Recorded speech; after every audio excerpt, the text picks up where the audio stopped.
Hi, ఈ వీడియోలో మనం లైట్నింగ్ రికార్డ్ వ్యూ ఫామ్ గురించి తెలుసుకుందాము. సో ప్రీవియస్ వీడియోలో మనం ఓన్లీ లైట్నింగ్ రికార్డ్ ఫామ్ గురించి తెలుసుకున్నాము. ఆ రికార్డ్ ఫామ్లో మనకి క్రియేట్, వ్యూ అండ్ ఎడిట్ ఈ 3 పాసిబిలిటీ ఉంది. బట్ ఇక్కడ లైట్నింగ్ రికార్డ్ వ్యూ ఫామ్లో మనం జస్ట్ వ్యూ చేయొచ్చు, రీడ్ ఓన్లీ మోడ్లో చేయొచ్చు. మనం రికార్డ్ని క్రియేట్ చేయరాదు, అలాగే ఎడిట్ కూడా చేయరాదు. ఓకే, దెన్ మల్టిపుల్ కాలమ్స్ని we can మల్టీ లేఅవుట్లో పెట్టచ్చు. 2 columns 3 columns లాగా డిఫైన్ చేయొచ్చు. అండ్ కస్టమ్ ఫీల్డ్స్ని కూడా మనం కాల్ చేయొచ్చు.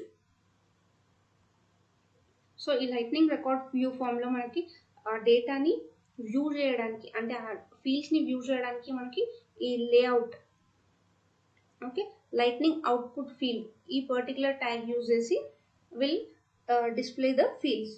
Okay,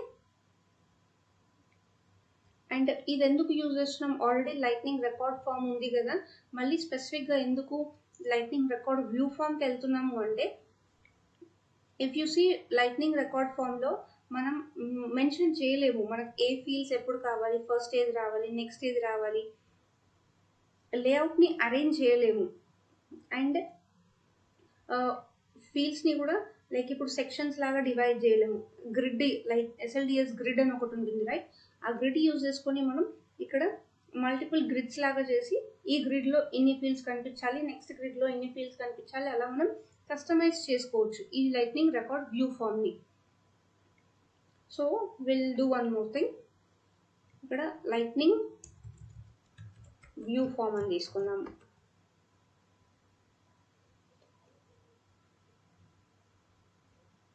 As usual, first and foremost thing, lightning card.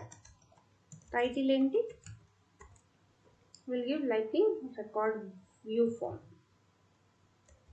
Okay, basic addamu. Then ikkada lightning record view form. Okay, and if you see ikkada record ID, object API name, these both are mandatory. And as usual మనం hard code ఎలా చేయాలి, అలాగే JS నుంచి ఎలా fetch చేసుకోవాలనేది కూడా చూసాము. ఇక్కడ హార్డ్ కోడ్ కాకుండా డైరెక్ట్గా will use object API name @API record ID. Okay, object API name ఇక్కడ పాస్ చేద్దాము. Instead of binding, instead of giving hard code it, will give it dynamically. So record ID dynamic వచ్చేసింది, అలాగే object API name కూడా dynamic వస్తుంది. And fields name, okay, ఇక్కడ మీరు observe చేస్తే lightning output field. Okay, ఈ div tag తీసేద్దాం ప్రస్తుతానికి,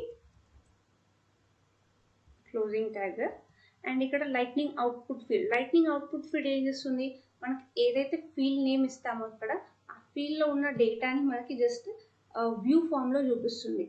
ఓకే, నేమ్ ఆల్రెడీ ఉంది, will keep it name as it is. And then property name తీసుకుందాము. ఏపీఐ నేమ్ని ఇక్కడ మనం పాస్ చేయాలి ఫీల్డ్ నేమ్ దగ్గర. Then listed on, okay, city, and last one more thing is price తీసుకుందాం. Okay, let's save it. Okay, మనం ఇక్కడ ఇప్పుడు record ID, object API name as usual previous వీడియోలో కూడా ఇలానే చూసాము. ఇక్కడ కొత్తగా ఏంటి అంటే lightning output field and field name వచ్చేసి మన ఏపీఐ నేమ్స్ డిఫైన్ చేయాలి. ఓకే, ఇక్కడ రిఫ్రెష్ చేసి will add this component here.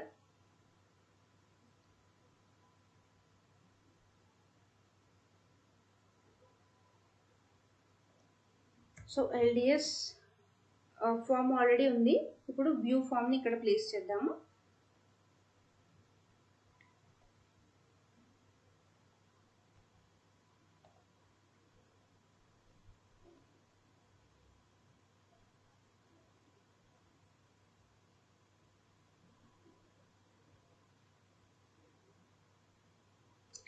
C ఇప్పుడు వ్యూ ఫామ్ ఎందుకు ఈ పర్టికులర్ P0025లో ఉన్నాము, ఆ పర్టికులర్ డైనమిక్ గానే ఆ రికార్డ్ డీటెయిల్స్ ఓపెన్ అవుతున్నాయి, రైట్.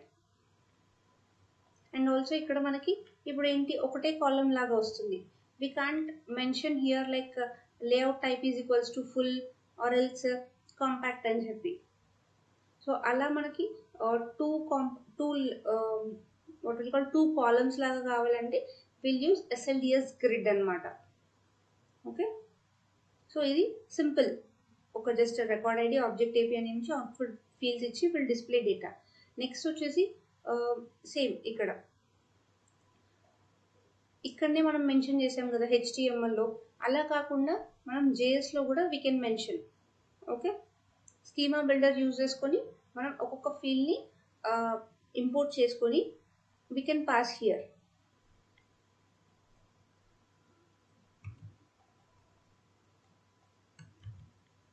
ఓకే, ఇక్కడ ఇంపోర్ట్ చేసుకుందాము. ఇంపోర్ట్ నేమ్ ఫీల్డ్, దెన్ ఒక 3 ఫీల్డ్స్ ఇంపోర్ట్ చేసుకున్నాము. Property name, then listed on, then city. Okay, property name,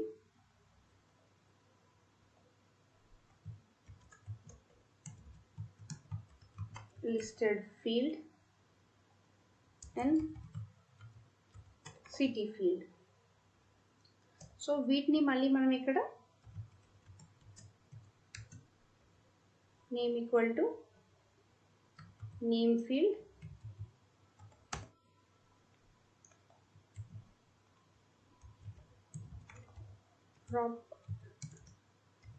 property name equal to prop field and listed equal to listed field and then city equal to listed. ఇక్కడ ఇప్పుడు మనం dynamic గా pass చేస్తాం. Flower bracket use చేసి మనం ఎప్పుడు use చేసినా కూడా అది డైనమిక్ గా వస్తుంది అన్నమాట. So we are passing dynamically here. Property name,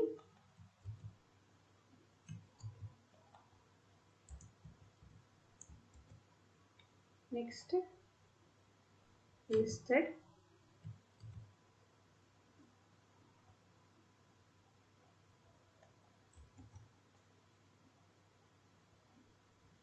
city. Okay, let's remove this field.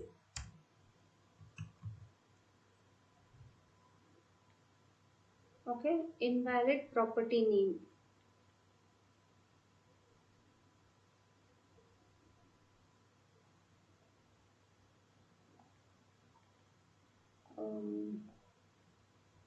Property name,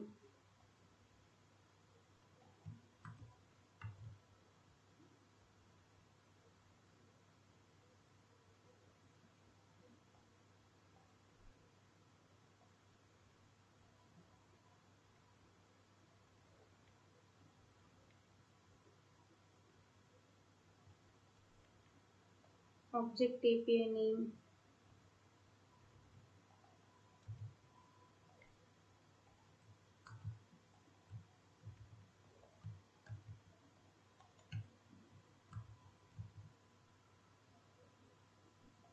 ఇక్కడ స్టాండర్డ్ డిప్లాయ్మెంట్ అనే ఒక ఆప్షన్ ఉంటుంది. దాని ద్వారా కూడా సమ్ టైమ్స్ ఈ కెనాట్ రిఫరెన్స్ అనే ఎర్రర్ క్లియర్ చేసుకోవచ్చు.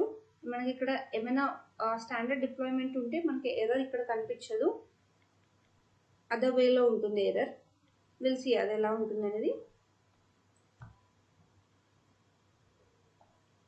సో ఇప్పుడు ఏం చేసాము, ఇన్స్టెడ్ ఆఫ్ ఇక్కడ స్టాటిక్గా ఒక్కొక్క API నేమ్ పాస్ చేసే బదులు జస్ట్ ఇక్కడ మనం సేల్స్ఫోర్స్ స్కీమా నుంచి ప్రతి ఒక్క ఫీల్డ్ని గెట్ చేసుకొని we are dynamically passing here. Same అదే డేటా వస్తుంది, పెద్ద డిఫరెన్స్ ఏమి ఉండదు. బట్ వే ఆఫ్ పాసింగ్ అనేది ఇంపార్టెంట్. ఇక్కడ ఇలా పాస్ చేసామంటే ఒకవేళ మనకి ఇక్కడ ఆ ప్రాపర్టీ నేమ్ స్పెల్లింగ్ ఏమైనా మిస్టేక్ ఉంటే ఇక్కడనే మనకు తెలిసిపోతుంది. డైరెక్ట్ ఇక్కడ పాస్ చేస్తే అక్కడ ఏం చూపించదు. Okay, if you want you can. Okay, ఇప్పుడు ఈ తీసేద్దాం.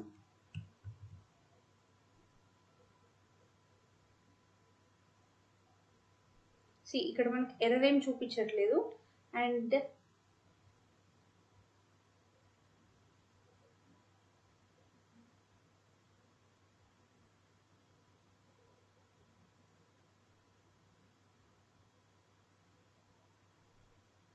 ఇక్కడ ఆ ఫీల్డ్ వాల్యూ కూడా మనకి ఏం కనిపించట్లేదు.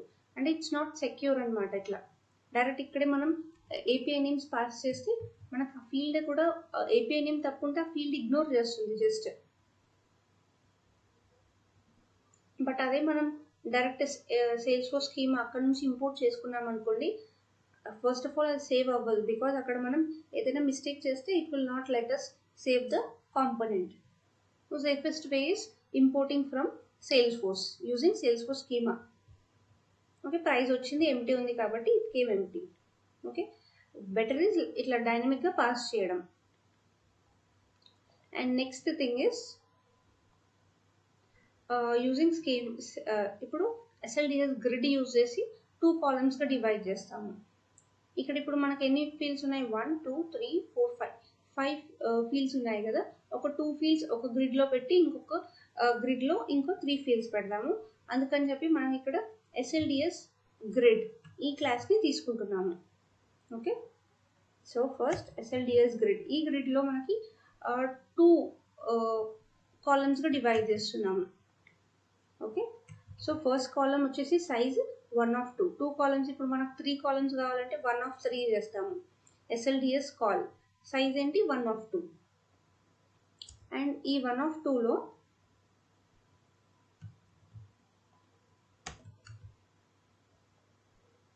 ఓకే, ఈ 1/2లో 3 ఫీల్డ్స్ ఇద్దాము. Then will take one more SLDS grid. ఈ నెక్స్ట్ ఇంకేదైతే రెస్ట్ స్పేస్ ఉంటుందో 1/2లో ఇంకొక దాంట్లో 2 పెడుతున్నాము. Okay, one more div within close. ఇప్పుడు స్టాండర్డ్ డిప్లాయ్మెంట్ ఈ చెక్ బాక్స్ ఎనేబుల్ ఉంటే ఇలా వస్తుంది ఎర్రర్. మనం దీనిపైన క్లిక్ చేస్తే we can view from there the error.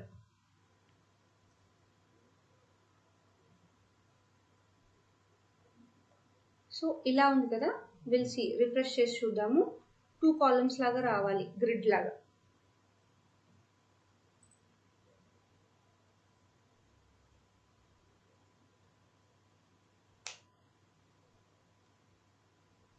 Yeah, ఇప్పుడు చూడండి 2 గ్రిడ్స్ వచ్చాయి. ఫస్ట్ గ్రిడ్లో మనకి 3 కాలమ్స్ వచ్చాయి, నెక్స్ట్ గ్రిడ్లో 2 కాలమ్స్ వచ్చాయి. Okay, this is using grid and schema already మనం యూజ్ చేసాము, లైక్ ఇట్లాగా డైనమిక్గా పాస్ చేయడం. ఓకే, యా, సో ఇప్పుడు మనకి ఇక్కడ ఓన్లీ వ్యూ ఒకటి మాత్రమే చూసాము. ఇఫ్ యూ సీ దిస్, మనకి వ్యూ ఉంది and read only mode. Okay, obviously it is a read only mode. మనకి ఎక్కడ కూడా ఎడిట్ ఆప్షన్ అనేది కనిపించట్లేదు. జస్ట్ ఈ రికార్డ్ వ్యూ ఫామ్ ఏదైతే ఉందో జస్ట్ మనకు ఆ పర్టికులర్ రికార్డ్ యొక్క డీటెయిల్స్ని కొన్ని సిచ్యువేషన్స్లో యూజర్స్కి వాళ్ళు రికార్డ్ డీటెయిల్స్ మాత్రమే చూపించాలనుకున్నప్పుడు view form is the good option. Okay, just ఇక్కడ మనకి రికార్డ్స్ రీడ్ ఓన్లీ మోడ్లో వ్యూ ఫామ్లోనే ఉంటాయి, మనం ఎడిట్ చేయలేము. ఇంకా న్యూగా ఈ రికార్డ్ వ్యూ ఫామ్ యూజ్ చేసి కొత్త రికార్డ్ కూడా క్రియేట్ చేయలేము. ఓకే, అండ్ మనకి లైట్నింగ్ అవుట్పుట్ ఫీల్డ్ ఇంపార్టెంట్. మనకి ఏ ఫీల్డ్స్ అయితే డిస్ప్లే చేయాలనుకుంటున్నామో అవి కనిపించాలి అంటే ఇక్కడ మనం హార్డ్ కోడ్ చేయొచ్చు, ఆర్ఎల్స్ ఇట్లా డైనమిక్గా JS నుంచి కూడా మనం తీసుకోవచ్చు ఒక్కొక్క field name. Okay, yeah, that's all for this video about lightning record view form. Thank you.